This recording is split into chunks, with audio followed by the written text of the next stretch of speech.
अगर हम आपसे सवाल करें कि आप कौन सा सोशल प्लेटफॉर्म ज्यादा पसंद करते हैं तो आप फेसबुक, इंस्टाग्राम या यूट्यूब का ही नाम लेंगे।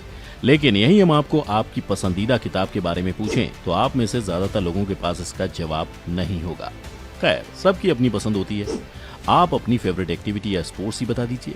शायद अब आपको पता लग गया होगा कि हम कहना क्या चाह रहे हैं। आज स्मार्टफोन और इन शॉर्ट फॉर्म कंटेंट्स ने हमारी क्रिएटिविटी और फोन के बाहर की दुनिया हमसे छीन ली है। लेकिन आखिर ऐसा क्या करता है शॉर्ट फॉर्म कंटेंट हमारे दिमाग के साथ और क्या असर करता है हमारी जिंदगी में, आइए जानते हैं। साल 2020 में 29 जून को भारत सरकार ने टिकटॉक के साथ कई चाइनीज ऐप्स बैन कर दिए थे।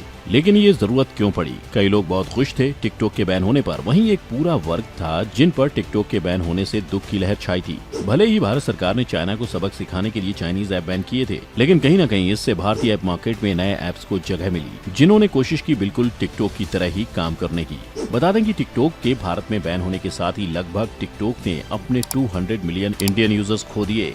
अब इन 200 मिलियन यूजर्स को किसी दूसरे ऐसे प्लेटफॉर्म की तलाश थी जो टिकटॉक को रिप्लेस कर सके, क्योंकि पहले ही टिकटॉक ने शॉर्ट फॉर्म कंटेंट का चस्का इंडियन यूजर्स को लगा दिया था। ये असर छोड़कर गया था टिकटॉक, जिसका फायदा हुआ उन कंपनीज को जिन्होंने इसको रिप्लेस करने के लिए मार्केट में उतरे, जैसे कि मौज, MX टकाटक, इंस्टाग्राम रील्स।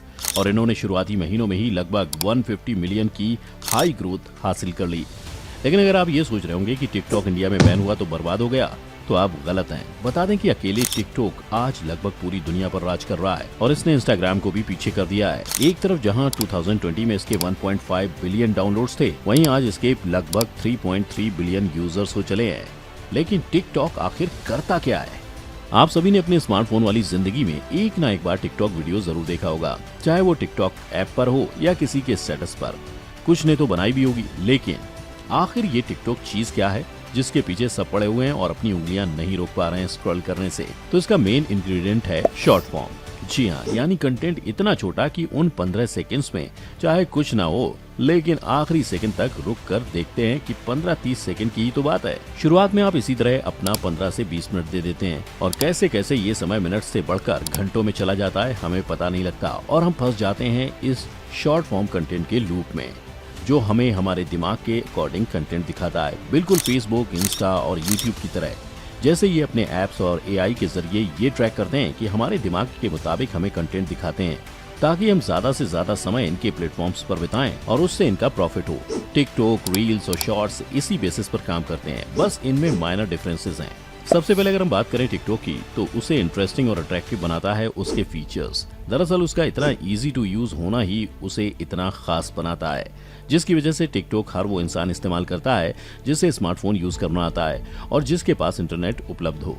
और इसमें इतने अच्छे फिल्टर्स और फीचर्स होते हैं जिसकी मदद से कोई भी इंसान अपनी वीडियो शूट करके खुद इस ऐप में एडिट करके अपलोड कर सकता है। उसे ना तो एडिटिंग के लिए किसी ऐप की जरूरत है, ना ही क्रिएटिव कंटेंट की। बस जो ट्रेंडिंग हो उसमें डालो थोड़ी क्रिएटिविटी और बस आपका कंटेंट तैयार। यहाँ तक कि उसमें यूट्यूब, इंस्टाग्राम और फेसबुक की तरह लाइक काउंट की जरूरत नहीं, क्योंकि उस प्लेटफॉर्म पर मायने रखते हैं सिर्फ व्यूज।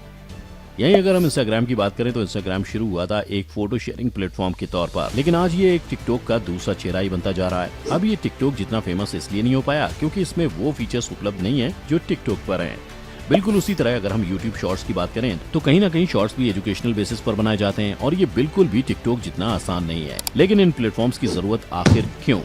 और अगर ये प्लेटफॉर्म एग्जिस्ट भी करते हैं तो हम उनसे नफरत करने के बावजूद क्यों उनमें फंसे हुए हैं, आइए जानते हैं। जैसा कि हमने आपको शुरुआत में ही बताया था कि छोटे कंटेंट देखना आजकल सभी पसंद करते हैं और यही वजह है कि लोग इन शॉर्ट कंटेंट की दुनिया में फंसे हुए हैं। लेकिन इसमें एक बड़ा फैक्टर आपका दिमाग भी है। असल में हमारा दिमाग ही इस पूरे प्रोसेस में सबसे बड़ा रोल निभाता है। दरअसल होता यह है कि जब भी ये शॉर्ट फॉर्म कंटेंट हम देखते हैं तो सिर्फ कुछ सेकंड्स के अंदर ही हमारा दिमाग डोपामिन और ऑक्सीटोसिन रिलीज करना शुरू कर देता है। अब इससे होता यह है कि दोनों हमारे दिमाग में मौजूद एक ऐसे केमिकल हैं जिसके रिलीज होते ही हमें हैप्पी सा फील होने लगता है। अगर डोपामिन की बात करें तो जैसे ही ये केमिकल हमारे दिमाग में रिलीज होता है, हम जो चीज कर रहे होते हैं उसके लिए डिजायर फील होने लगता है। उसी तरह जब ऑक्सीटोसिन रिलीज होता है तो हम खुद को सिक्योर महसूस करने लगते हैं। बता दें कि ऑक्सीटोसिन वही केमिकल है जो हम जब कडल करते हैं या इंटीमेट होते हैं तब रिलीज होता है। अब जैसे ही आप कोई शॉर्ट फॉर्म कंटेंट देखते हैं, आपको तुरंत अच्छा सा फील होने लगता है और हमारे दिमाग को ये डोमिनेट करने लग जाता है, जिसकी वजह से हम अपना फोन बिना कुछ सोचे समझे माइंडलेसली स्क्रॉल करते जाते हैं। आपको ये जानकर हैरानी नहीं होनी चाहिए कि आज भारत का हर स्मार्टफोन यूजर अपने फोन पर इन सोशल मीडिया प्लेटफॉर्म्स और in short form content platforms पर बिता देता है। और यही वजह है कि इंडिया में आज सोशल मीडिया एडिक्शन बड़े पैमाने पर लोगों को इफेक्ट कर रहा है, क्योंकि एक दौर ऐसा था जब सोशल मीडिया को एक दूसरे से कनेक्टेड रखने के लिए बनाया गया था, लेकिन आज हम इसका अलग इस्तेमाल कर रहे हैं। और ये भारत ही नहीं, पूरी दुनिया के लिए चिंता का विषय बनता जा रहा है कि आगे दुनिया इस एडिक्शन को कैसे फेस करेगी। आज इसी एडिक्शन के चलते टिकटॉक गूगल से भी बड़ा बनता जा रहा है, लेकिन इन सब की असल वजह है लैक ऑफ अवेयरनेस कि हमें इंटरनेट का कितना और कैसे इस्तेमाल करना है।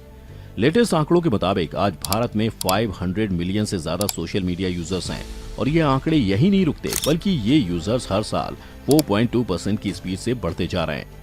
आज हर भारतीय इन सोशल मीडिया प्लेटफॉर्म्स पर अपना लगभग 2 घंटे 36 मिनट का समय बिताते हैं। और अगर सोशल मीडिया प्लेटफॉर्म्स की बात करें तो ministry of electronics and information technology government of India के मुताबिक इकलौते व्हाट्सएप के इंडिया में 53 करोड़ से ज्यादा एक्टिव यूजर्स हैं और इंडियंस फेसबुक और यूट्यूब इस्तेमाल करने के मामले में भी आगे हैं। लेकिन इंडिया में ये पूरा सोशल मीडिया गेम शुरू हुआ था साल 2016 में, जब जियो इंडिया में लॉन्च हुआ था। बता दें कि जियो के इंडिया में लॉन्च होने के पहले इंडिया का डेटा कंजम्पशन लगभग 200 मिलियन जीबी था, लेकिन जियो के बाद से ही आज इंडिया का डेटा कंजम्पशन 1 बिलियन के करीब हो चुका है।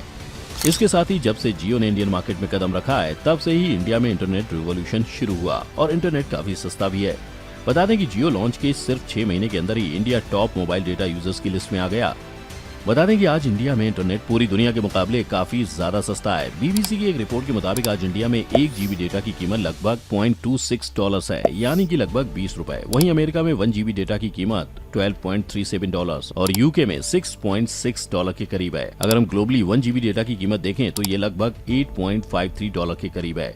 और यही कहीं ना कहीं बड़ी वजह है कि लोग अपना ज्यादा से ज्यादा समय शॉर्ट फॉर्म कंटेंट को दे रहे हैं। लेकिन आप में से कई लोगों का ये कहना होगा कि हम तो शॉर्ट फॉर्म कंटेंट सिर्फ नॉलेज के लिए देखते हैं, हम डांस या कॉमेडी के लिए नहीं देखते। तो आपको एक एग्जाम्पल से समझाते हैं। मान लीजिए कि आपको ये जानना है कि आखिर बिरयानी कैसे बनती है। जो वेज है वो वेज बिरयानी भी मान सकते हैं। तो इसके लिए आपने 3-4 शॉर्ट्स देखे कि बिरयानी कैसे बनाएं और अब आप तैयार हैं बिरयानी बनाने के लिए। तो क्या आप सच में बीच में कंफ्यूज नहीं होंगे? बेशक होंगे कि कौन सा मसाला कितना डालना था, कौन सी चीज कितनी देर पकानी थी, वगैरह वगैरह। लेकिन यहीं आप एक फुल लेंथ की बिरयानी को ही डेडिकेटेड कुकरी शो प्ले करते हैं और उसके अकॉर्डिंग खाना बनाते हैं, तो बेशक आप एक अच्छे रिजल्ट तक पहुंच पाएंगे। मोरल ऑफ द स्टोरी यही है कि हमारा दिमाग वही चीजें याद रखता है जो उसे अच्छे से समझाई जाती हैं।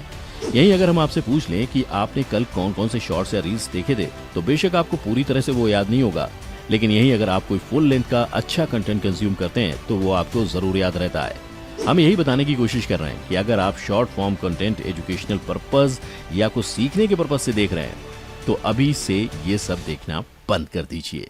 बाकी फोन आपका, मर्जी आपकी, और अपने बच्चों को बेकार कंटेंट से दूर रखने की जिम्मेदारी भी आपकी। अब आप शॉर्ट फॉर्म कंटेंट देखने वाले हैं या नहीं, हमें कमेंट करके जरूर बताइए। साथ ही हमारी आज की ये वीडियो पसंद आई हो तो वीडियो को लाइक और शेयर भी कर लें और चैनल को सब्सक्राइब भी कर लें।